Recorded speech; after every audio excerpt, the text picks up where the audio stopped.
अग्रजों को प्रणाम, अग्रजों को आशीर्वाद। ये कॉन्फ्रेंस जो है थोड़ा यूनिक सा कॉन्फ्रेंस है। यहाँ मैं केमिकल इंजीनियरिंग के स्टूडेंट के रूप में हूँ, तो कोई संस्कृत का विद्यार्थी है, कोई संगीत का है, कोई समाज शास्त्र का है, और पॉलिटिकल साइंस और मैं जैसे लोग बैठे हैं, चाहे समाज सेवी हो चाहे छात्र नेता हो, एक अद्भुत समन्वय दिख रहा है मुझे। शायद ही कोई ऐसा कॉन्फ्रेंस मैंने अटेंड किया हो जहाँ इतनी विविधता हो।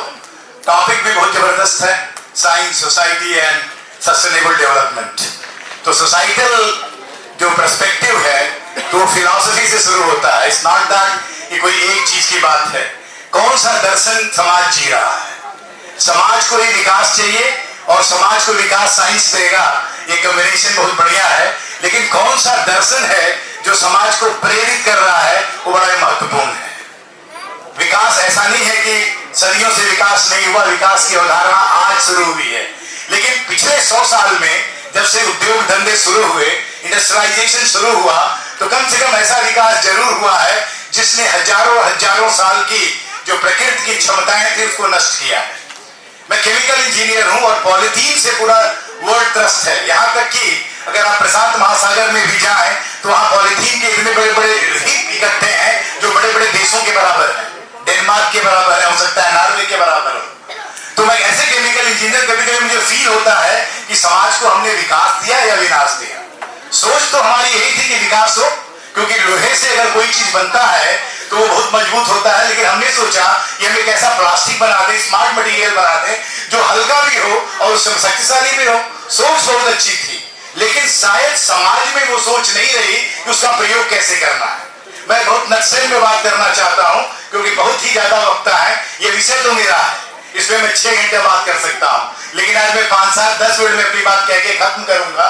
लेकिन समाज में चूंकि दर्शन था कि हमारे लिए आसान क्या है। नदियों को हमने नष्ट कर दिया, तालाबों को नष्ट कर दिया, कुओं को नष्ट कर दिया। ये आनंद वन है काशी जहां हम रहते हैं, और आप जाके देखिए हर दूसरा कॉलोनी जो बना है किसी न किसी तालाब को काट के बना है। मजा तो तब आता था कि हम है इंजीनियरिंग के छात्र, हमने अध्ययन अध्यापन में अपना काम रखा, लेकिन समाज से जुड़ने के कारण हम लोगों ने हाईकोर्ट तक मुकदमा भी लड़ा कई तालाब को बचाने के लिए। लेकिन स्थिति क्या होती है कि प्रशासन ही उसके पीछे खसरा और खतौनी तक बदल दिया जाता है। इसलिए मैं कहता हूं कि दर्शन, philosophy, the direction in which society is moving, that is very important. अतः अगर आज जब बैठे हैं, इतने बड़े बड़े विद्वान बैठे हैं, तो जरूर सोचिएगा हमें क्या करना है। एक बार गंगा पर एक सम्मेलन हो रहा था, माननीय अशोक सिंघल जी वहां पर उपस्थित थे। केदार घाट पर गलती से मैं भी मंच पे था। मैंने कहा था सर कि काली बेल एक नदी है पंजाब में जो 166 किलोमीटर लंबी है, उसको एक संत अकेले बिना सरकार से 1 पैसा लिए साफ कर सकता है। बनारस से हरिद्वार और ऋषिकेश तक गंगा 800 किलोमीटर लंबी है, और बनारस से ऋषिकेश के बीच में कम से कम हजार संत है हमारे। क्या 1 किलोमीटर गंगा दूध ले सकते हैं?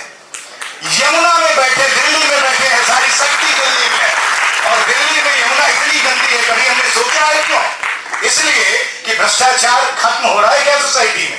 तो जब तक भ्रष्टाचार खत्म नहीं होगा, जब तक दर्शन, कहने का मतलब विमर्श क्या है समाज को आगे ले जाने का, हमारा जो विमर्श था, पर्यावरणीय विमर्श, जो भारतीय विमर्श था, वो था कि हम समाज के एक अंग है, प्रकृति के एक अंग है।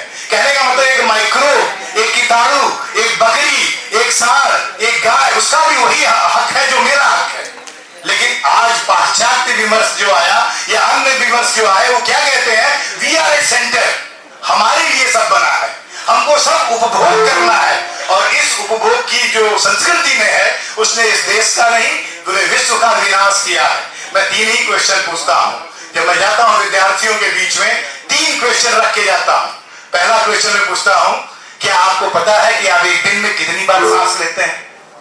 हम दूसरों के बारे में बहुत कुछ जानते हैं, पड़ोसी के बारे में सब कुछ जानते हैं, लेकिन क्या अपने बारे में कुछ जानते हैं? हम जब बार बार पूछते हैं कि क्या दिन में आप कितनी बार सांस लेते हैं, आपको पता है? कितने लोगों को पता है बताइए? मैं इसलिए पूछता हूं कि आप कितनी ऑक्सीजन कंज्यूम करते हैं। अगर वो ऑक्सीजन अगर आपको खरीदनी पड़ी तो आप क्या करेंगे? और खरीदनी पड़ी तो देख लिया आपने, अभी कोविड आया था, ऑक्सीजन के लिए क्या मारामारी थी। और सिचुएशन सोचो, लोअर मिडिल क्लास फैमिली है और एक ही दिन पति और पत्नी दोनों का सिलेंडर खत्म हो गया, किसका पहले खरीदेंगे? कभी सोचा है? स्थिति कितनी भयावह है, कितनी लिए हम किए जा रहे हैं, हमें समझ में ही नहीं आता। कानपुर चले जाइए, चेन्नई चले जाइए, आप हावड़ा चले जाइए, इतने चमड़े प्रोसेस हो रहे हैं। मतलब एक दिन में केवल कानपुर में 1 लाख भैंसों का चमड़ा प्रोसेस हो जाता है। ठीक है भाई साहब, हमें जूता पहनना है, बेल्ट पहनना है, कितने जूते पहनोगे? क्या एक पहनने से काम नहीं चलेगा, 2 पहनने से नहीं। तो ये अवधारणा बदलिए। और हम इतने, देखिए कभी कभी कुछ बुरे शब्द में यूज करता हूं, हम इतने गधे हैं, हमारा पानी इतना सस्ता है, हमारी हवा इतनी सस्ती है कि हम अपना ही चमड़ा नहीं प्रोसेस करते। हम यूरोप से, इटली से, रोम से, वहां से कहते हैं ले आओ भाई, हम गंदे हैं, हम बहुत बेवकूफ आदमी हैं, अपने चमड़े ले आओ, हम प्रोसेस करते हैं, अपनी नदियों को हम गंदा करते हैं और फिर वही चमड़ा प्रोसेस करके उनको लौटा देते हैं। वो अपना मुहर मारते हैं मेड इन इटली, और फिर हम ही खरीदते हैं। हमसे बड़ा मूर्ख कोई है? जरा सोचिएगा कि इसको हम कैसे सुधारने वाले हैं।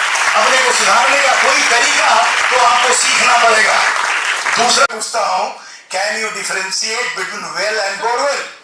क्या आपको कुएं और बोरवेल का डिफरेंस पता है?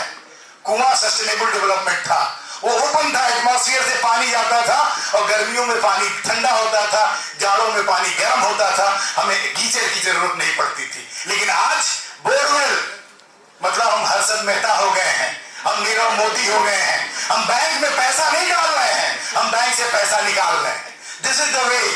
तो अर्थ को जब तक बैंक नहीं मानिएगा, पृथ्वी भी एक बैंक है। सदियों सदियों से हमारे पूर्वजों ने इसके अंदर इतनी धन संपत्ति बनने दी है, नष्ट नहीं होने दी है। लेकिन हमने माइनिंग करके एक एक चीज निकाल के नष्ट कर दिया। और जब माइंस होता है तो केवल खनिज नहीं निकलते, वहां के पेड़ पौधे सब नष्ट हो जाते हैं। तो सोचना पड़ेगा कि हम क्या कर रहे हैं और कैसे ये दुनिया बचेगी। तो दूसरा क्वेश्चन मैंने कहा वेल एंड बोरवेल, ओके। कुआं सस्टेनेबल है, श्रम करके पानी निकालते थे, कम पानी यूज करते थे, बर्बाद नहीं करते थे और ऊर्जा की खपत नहीं होती थी। और लास्ट क्वेश्चन मैं पूछता हूं, बहुत जरूरी है, हवा और पानी के बाद तीसरा सबसे इंपॉर्टेंट क्या है? भोजन। तो मैं पूछता हूं, क्या आपको पता है कि हेल्दी एक आदमी कितना खाता है दिन में? ये भी नहीं पता होगा किसी को।